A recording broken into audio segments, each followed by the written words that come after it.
Welcome to this episode of Chattin with Staxx. I'm your host, Bill Staxx, and today I got Alyx Gold. Like, you mean like underage? No, like the police. Yeah, around 14, 15. Did the police ever pull you over? Which in the car? Did any things like that happen? You know, there was not underage, no, tons of it after. But once there was, my mom did have to call the cops to her house once when I came there, and there was like paraphernalia that she found and different things. Again, like just another time that I showed up. She was probably at work, and she called the cops, and they basically just, because they didn't have enough evidence, I think, like enough whatever. And I'm pretty sure my mom probably found like foil with nothing on it or something stupid. And she just, looking back, my poor mom, because like, I don't care what she, we have a great relationship today, but like she was desperate for me to just like live and get better. And there was no anything she could have done. And I would do the same. I look back today and I would do the absolute same. As a matter of fact, I wouldn't stop calling the cops because it's either your life or, So, but yeah, no, then they just had me, they were just like, you can leave. Like, where have you been living? I'm like, I'm living with a friend. Didn't talk about the details. And they're like, you're just going to have to leave, because we don't have any evidence. Like you're free to go and whatever. And my mom's crying, and I left. And that was, I think, the only time I can think of cops being involved before I was an adult.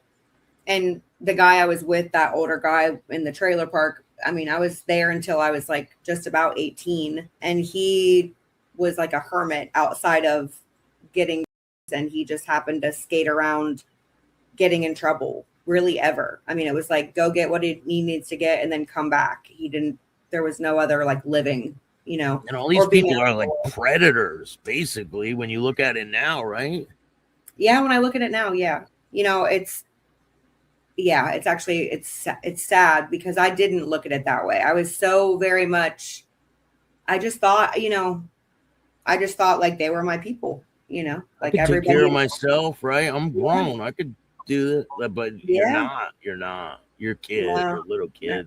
I was a kid. Yeah, I was a kid, and it's just a wonder. It's a wonder that I survived it, because look at I'd kill somebody, not to I'd kill somebody over my kid being that in that age, things like that, and the things that I would see. And I think my mom, like,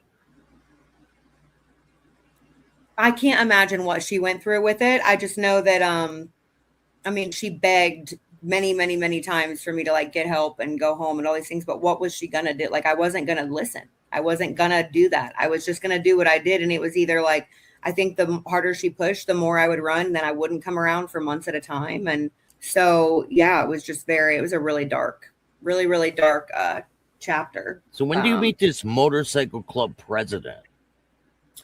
So I left that guy's trailer park when I turned about 18. I reached out to my dad and told him like, I need help. And I went to treatment for like the first time at age 18. Never saw that guy again. So you cut ties with him altogether? Cut ties with him. Yep. Actually, I went to jail first. Let me go back. I went to jail first. I showed up at my mom's house, was trying to take my brother and sister somewhere. And she's like, no. And all this stuff happened. I went to jail. That was like, I think the day I turned 18, like my birthday or the day after. What do you get arrested for? Like possession and things like that? Domestic violence, but it was dropped to a disorderly. There was like silverware. She said I threw it at her. I didn't throw any knives at her. There was nothing. But honestly, it's kind of funny today because I'm like, she's like, I didn't do that. I'm like, oh, you did. Like, just because I know. I'm like, I don't blame you. I would have done anything to get me in jail too, to be safe. But like this woman, like that's very creative. She like put knives and like forks and stuff on the ground and said like I was throwing them at her to harm her. And so they charged me with domestic. They dropped it to a disorderly, and I did like 30 days in jail for my very first charge that time and got out. And the timeline's kind of blurry, but like I would call my dad for help. I would come down here, go to treatment. Then I would come back to Akron. My mom would let me come home. I tried treatment a couple times in the first like 2 years of turning 18, I guess. And also got some charges in those 2 years, went to jail several times. First couple felonies, possessions. And my mom would let me come home, and then I would go out and get again, and I just did the same thing each time till she stopped letting me come home, which I don't blame her. So then it became, I'm homeless now in Akron, and I'm just living wherever I have resources for what I need, or wherever I find dad's town. That's where your dad lives. No, I'm back in Akron for a little while. I'm back in Akron. I came here to treatment to Columbus, and then I came back to Akron, kept getting in trouble there, got court ordered to do a little treatment place there, Oriana House. I think I was 19, 20, did like a CBCF there. I mean, just kept getting in trouble, kept whatever using. And then like, I think for about a year, maybe 19, for about a year or so, I was like homeless there, just bouncing around, living with person to person, whatever. And in that time, that's when I was introduced to not introduced to them, because I was introduced to them around like 15 with all those people, but I wasn't going in there I wasn't involved with them in such a way that I was when I was an adult. So like 15 and 16 with that man, I would go into their clubhouse. They lived on Kenmore Boulevard, I think it was, in Akron. And I would go there and I would like do, or go and, they would go to these little 15. At 15. At 15. We would call them spin and wins, like the casino, like the little like slot places that used to be really popular. Some of them are like, I think they're illegal except for different things, but they were everywhere then, especially in Akron. So that was what we would do. I would go there. We would go on bikes, and then we would go to little spin and wins that were open 24 hours, and we would be for days just putting money in these machines. And so I spent some time doing that there and saw a lot, but I wasn't like as involved with the people specifically. It was like, I'm just part of like the hangout crowd, and I would just be there and see things. And then fast forward, the other things happen. I stay with that man for a while, go to jail several times, come out. And then I was probably 19 going on 20. And I go back there because now I'm homeless, and I'm like, I'm going to go here. I haven't been here a long time. They remembered me, some of them. I'm running around with some of them. And then one day and they were crazy. Like I got my car got stolen at one point. Like I would leave, I'd come back, stay there for 2 days at their clubhouse, leave. It was like the community home for the people that spent time with these men. And I would come and go. And at one point, and I was on, they didn't like, they very much dog. It's like, it's fine. It's not, and whatever. Anything with right? They didn't like. Some of them did shoot up meth. They didn't like, but some of them did that. It was just, if it was like, no, you're That's skunk. crazy because that's against their bylaws. Yeah, it was bad. It was really bad. So I think they did everything against their bylaws after some time. But either way, I would go take care of my shit, get what I needed to get on the opiate side of things, and then I would come back and I would be there. Like once I'm like, I'm good for a day or two, whatever, I can chill, I would come back there and I just hide it as much as I could. One point I had somebody's car that I had bought for like $500 or something. I mean, who knows? I came up on cars, then got rid of them a million different times. Same thing with phones, same thing with anything. And my car was stolen, and I got back to the clubhouse and I tell them like, my car's gone. I have no idea who, no idea what group of people, nothing. And they're like, give us a bit, like 4 of them left. And they're like on for like 6-7 days, these guys. And they're like, no, I'm not kidding. Like 48 hours later, here they come with my car. And they're like, we took care of it. And I'm like, what the fuck? And that's when I kind of was like, I'm afraid of you guys. Like, I'm actually afraid of you people. I was already, but I felt I was really naive. Like I said, it's like, they're not like, everybody was like, they won't hurt me. You know what I mean? Like they're not going to do anything to me. What year was this? Do you remember what year? I mean, maybe 2012, 13, maybe 2012, maybe. About 12 years ago, 13 like years ago. I'm 33. Well, I will be tomorrow. I was 19, I think. So yeah, whatever that is, whatever that math is.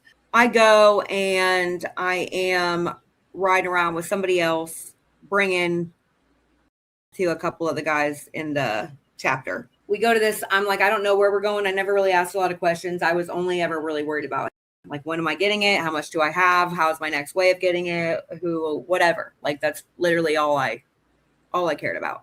So we get to someone's house And he opens the door. He's got two two maybe one King Corso puppy. And I was like, oh my God, so cute. And the guy was really nice. He was about 50 years old. And come to find out, he was Akron's,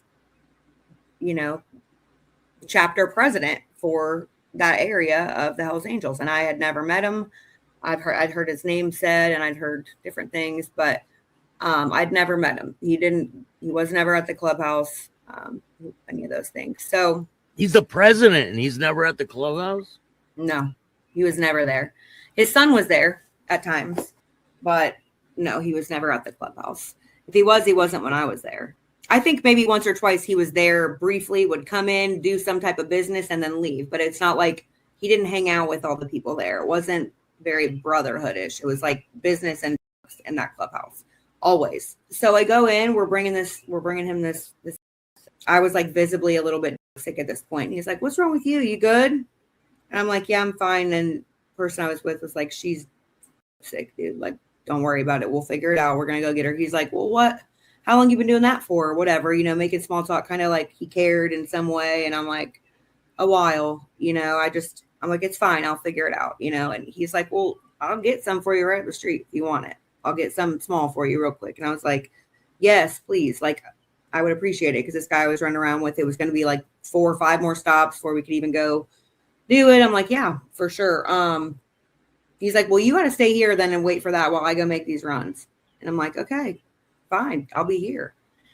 So this man takes me to go get a bag, like a 40 or something we went back to the house and I did it and I was chilling just like I had a million times any other place. It was like, I'm good. I'm chilling. I'm not sick.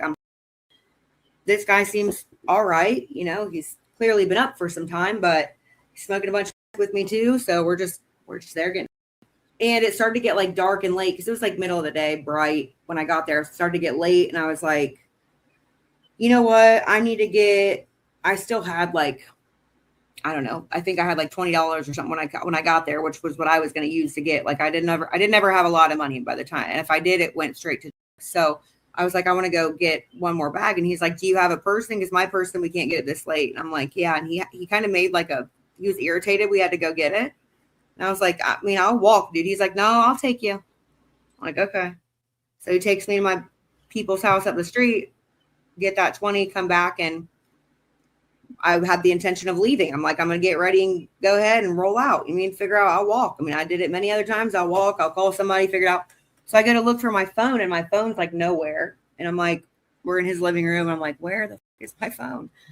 And I'm looking and I'm like, have you seen my phone? And he's just sitting there smoking, like not answering me. I'm like, can you help me? Like, do you know where I set it? Like, is it in the car? I can check the car. He's like, you're not checking my car. Sit down. I'm like, oh God. Okay. I was like, can you call it? Like, I'm just trying to I'll get out of your hair or whatever. And he's like, what's the problem? You can't hang out a little longer? Like, you don't want to chill? What is it? I'm like, I mean, I want to go do my own thing, whatever. And he's like, no, you can hang out for a little while. And so I'm gonna be honest, again, was always the top of my mind. It was getting the next, and I was like, how am I going to get, I need to go. And it was the truth. I need to go figure out how I'm going to get some money, whether it's steal some. At this point in my life, I hadn't done some of the things I would later do to get money for, but so I would go rob stores and take it and get gift cards, or I would take somebody's purse, or I would, whatever means that I could come up with without having to really sacrifice myself in any way, or without doing my best to not hurt anybody. So I'm like, I gotta really go. I need to figure some shit out. It's gonna be a couple hours. I'll be sick. He's like, I'll get you something. Why don't you stay here? It's late. It's not the best side of town. In the morning, I'll take you to go get something first thing. Then you can roll out, hang out for a little longer. I'm like, dude, okay. All right. So I did. We stayed up. He gave you your phone back. No, I didn't find it. We just ignored. I'm like, I need to find my phone. He's like, well, I don't know what to tell you about that. But I'll take you to get in the morning. You can be on your way. So, there was fear regardless underlying, because I'm like, I know my phone was here. But I was just focused on, okay, let me get that in the morning. I know it's one secure bag I'll get, and then I'll leave. I'm like, if I have to, I'll leave from the car when he freaking takes me to go get it, Yeah. The next morning, I mean, we smoked pretty much all night long. So you stayed up all night long. Are you like locked in the house or no? No, but I mean, I was scared in the situation already, but I was like young and naive, and I really just didn't know what somebody was capable of doing yet. I mean, I knew people would rob people. I was around that. I was around different things, but not like, I didn't know how evil things could get. In my mind, I'm just like, he's this lonely dude that, like, whatever, he just has anger issues, and like, he'll get me my stuff in the morning and then I'll go. And what's the point of me walking when I know I'm going to get some free stuff in the morning? So I'll just, okay. And had I attempted to leave after that, I don't know. He probably wouldn't, he wouldn't have let me, because he didn't the next day. But needless to say, we smoke all night long. I think he might have even passed out for a short time, and I started like sneaking around his house looking for my phone, couldn't find my phone. And I'm like, whatever, I'll just wait. I wasn't going to dare. I wasn't going to dare try and like steal anything from him or anything like that. I was too afraid. I'm like, this is the freaking president. Like, I'm not going to fuck with this guy. Like, I don't want him to be mad. And that's another reason that I was like terrified, is I'm like, there is 40 dudes that in 5 seconds will be here for this man. And whatever he says goes. I'm not, no. The morning comes, it's like light out, probably 7 or 8. It's like summer. So 7 or 8 in the morning. And I'm like trying to get him to, I'm like, can we go get this now? Like, I'm already feeling, he's like, give it a little bit, dude. Like, it's only been like hours. It was like late at night when we did that. He's like, you're already sick. I'm like, yeah. He's like, all right, hold on. Wait till this next person gets here to buy some and then I'll go. Because he had his guys coming there to get off of what he just got. So somebody comes and picks it up. They stay for, he's just bullshit. It seemed like he was on purpose trying to just take as long as he could. They're just bullshit talking, whatever. And really pretending like I don't even exist, just sitting there on the couch. And so then the guy leaves, he does like little things in the kitchen, does this and this and this. I'm just sitting there, and he's finally like, let's go get your shit. And I'm like, okay, thank you. And minimal talking. And we get there to get it. His people, again, from the night before, get there to get it. He goes in, comes back out with it. And he's like, you can have it when we get to the house. I'm like, and we're driving. And I'm like, dude, can I just do it? Like, I'm sick. He's like, you can have it. He started yelling like a lot. He's like, you can have it when I get to the house. And I went to go ask him again, and he punches me straight in the face in the car on the way, broad daylight, punches me in the face on the way back to his house. I'm bleeding on my mouth, and I'm just like holding my mouth. I'm like quiet. I'm terrified. I'm like shaking. And he's like, you don't come at me like that. If I say something, it goes, like, whatever, you know? So now I'm like, I'm screwed. Like, I don't even know what I'm going to do, but I'm not going to. I don't even care about the anymore. No, right? I'm like, I'm just completely. I mean, my next move, I didn't know I'm like, you just punched me in the mouth for talking like to you, asking you something. And like, I don't know what you're capable of. We get back to the house. He's like, tells me, sit the down, give him a minute, and I can do my shit. And then I'm going to be quiet about it for a while. And then we're going to think about how I'm going to repay him.